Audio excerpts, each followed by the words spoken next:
Praise the Lord. ஆண்டவரும் உலக இரட்சகருமாகிய இயேசு கிறிஸ்துவின் இனிய நாமத்தினால் உங்கள் யாவரையும் எங்கள் மாராநாதா திருச்சபையின் சார்பாக வாழ்த்தி வரவேற்கிறோம். எங்களது திருச்சபைக்காக, ஊழியங்களுக்காக, ஊழியக்காரர்களின் குடும்பங்களுக்காக தொடர்ந்து ஜெபிப்பீர்கள் என்று நாங்கள் கர்த்தருக்குள் விசுவாசிக்கிறோம். இன்றைய நாளிலும் அவர் நமக்கு கொடுக்கும் ஆசீர்வாதமான நம்பிக்கையின் தேவ வார்த்தை, உங்கள் துக்கம் சந்தோஷமாக மாறும் என்று இந்த அதிகாலை வேளையிலே நம்மை பார்த்து கூறுகிறார். தேவனுடைய பிள்ளைகளை, நாம் எவ்வளவு பாக்கியசாலிகள். மகனே, உனது துக்கம் சந்தோஷமாக மாறும். மகளே, உனது துக்கங்கள், கண்ணீர்கள், கவலைகள், சோகங்கள், பிரச்சனைகள், பாடுகள் எல்லாம் சந்தோஷமாக மாறும் என்று இந்த அதிகாலை வேளையிலே ஆண்டவராகிய இயேசு கிறிஸ்து நம்மை பார்த்து கூறுகிறார். தேவனுடைய பிள்ளைகளை, இயேசு கிறிஸ்து சிலுவை மரணத்திற்குள் கடந்து செல்வதற்கு முன்பு கொஞ்ச காலம் என்னை நீங்கள் காண்பதில்லை, மறுபடியும் கொஞ்ச காலத்திலே என்னை நீங்கள் காண்பீர்கள் என்று தன்னுடைய சீஷர்களோடு கூறினார். அவருடைய மரணத்திற்கும் உயிர் தெழுதலுக்கும் இடைப்பட்ட காலத்தை குறித்து ஆண்டவர் அப்படியாக கூறினார். தேவனுடைய பிள்ளைகளே, ஆனால் சீஷர்கள் அதை புரிந்து கொள்ள முடியவில்லை. அவர்கள் தங்களுக்குள்ளே ஆண்டவர் சொல்லுவதின் கருத்து என்ன, விளக்கம் என்ன, நமக்கு ஒன்றும் விளங்கவில்லையே என்று தங்களுக்குள்ளே பேசிக் கொண்டார்கள்.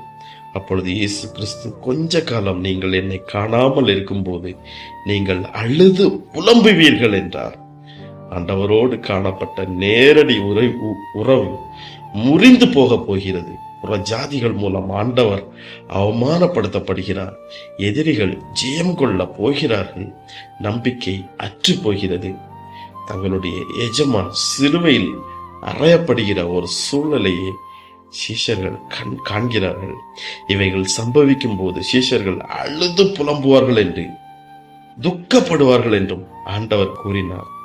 ஆனாலும் அந்த அழுகையும் துக்கமும் நிரந்தரமானதல்ல. தேவனுடைய பிள்ளைகளை, மூன்றாவது நாள் நம்முடைய ஆண்டவராகிய இயேசு கிறிஸ்து உயிர் தெழுந்து அவர்களை சந்திக்கும் போது அவர்கள் துக்கங்கள் சந்தோஷமாக மாறும் என்று இயேசு கிறிஸ்து கூறினார். அப்படியே உயிர் தெழுந்த ஆண்டவரை கண்ட சீஷர்கள் மிகவும் சந்தோஷம் அடைந்தார்கள். நம்மிலும் நாம் எத்தனை பேர் நமது பாவங்களை போக்கி நாம் மறுபடியும் புது மனுஷர்களாக மாறிக்கொண்டிருக்கிறோம். நமது துக்கங்கள், துயரங்கள், பாடுகள் அனைத்தும் சந்தோஷமாக மாறப்போகிறது. தேவனுடைய பிள்ளைகளை, நம்முடைய வாழ்க்கையில் காணப்படும் அழுகையும் துக்கமும் நிரந்தரமானவைகள் அல்ல. தேவனுடைய பிள்ளைகளை, அழ ஒரு காலம் உண்டு என்று நகைக்கவும் ஒரு காலம் உண்டு. ஒரு சாயங்காலம் வரும் என்றால் நிச்சயம் ஒரு விடியற்காலமும் வரும். தேவனுடைய பிள்ளைகளை, மனுஷர்கள் உங்கள் தலையின் மேல் ஏறி போயிருக்கலாம், தீயையும் தண்ணீரையும் நீங்கள் கடந்து வந்திருக்கலாம். ஆனால் செழிப்பான இடத்தில் உங்களை கொண்டு வந்து ஆண்டவராகிய இயேசு கிறிஸ்து விடுவார் என்பதை நாம் ஒவ்வொரும் நினைவில் கொள்ள வேண்டும். ஆண்டவர் நமக்கு சாம்பலுக்கு பதிலாக சிங்காரத்தையும், துயரத்துக்கு பதிலாக ஆனந்த தைலத்தையும், ஒடுங்கின ஆவிக்கு பதிலாக துதியின் உடையையும் தருவார் என்பதில் எந்த ஒரு சந்தேகமும் இல்லை. வியாதிகளின் நிமித்தம், கடன் தொல்லைகளின் நிமித்தமும், பிரிவினைகளின் நிமித்தமும், நம்பினவர்கள் கைவிட்டதின் நிமித்தமும், கர்ப்பத்தின் கனிகள் கிடைக்காததின் நிமித்தமும், திருமணங்களில் காணப்படுகிற தடைகளின் நிமித்தமும், துக்கங்களும் துயரங்களும் நம்மை பிடித்திருக்கலாம். மரித்தேன், ஆனாலும் சதா காலங்களிலும் உயிரோடு இருக்கிறேன் என்று உயிர்த்தெழுந்த ஆண்டவர் நமது துக்கங்களை சந்தோஷமாக மாற்றுவார். தேவனுடைய பிள்ளைகளே, அவர் ஒரு நாளும் உபத்திரவத்தை அற்பமாக எண்ணவில்லை.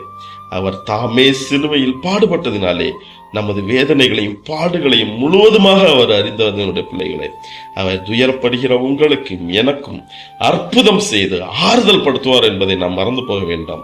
சங்கீதக்காரனை போல என் புலம்பலை ஆனந்த கழிப்பாக மாற பண்ணினீர், என் மகிமை அமர்ந்திராமல் உம்மை கீர்த்தனம் பண்ணும்படியாக நீர் என்னை இரட்டை களைந்து போட்டு மகிழ்ச்சி என்னும் கட்டினால் என்னை இடை கட்டினீர். என் தேவனாகிய கர்த்தாவை உம்மை என்றென்றைக்கும் துதிப்பேன் என்று நீங்களும் ஆண்டவரை துதிக்கிற நாட்கள் சீக்கிரமாய் வரும்.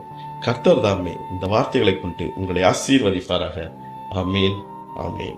ஆம் தேவனுடைய பிள்ளைகளை, இந்த நாளிலும் அவர் நம்முடைய துக்கங்களை மாற்றி சந்தோஷமாக மாற்றி தருவார். கர்த்தருடைய நாமம் மகிமைப்படுவதாக.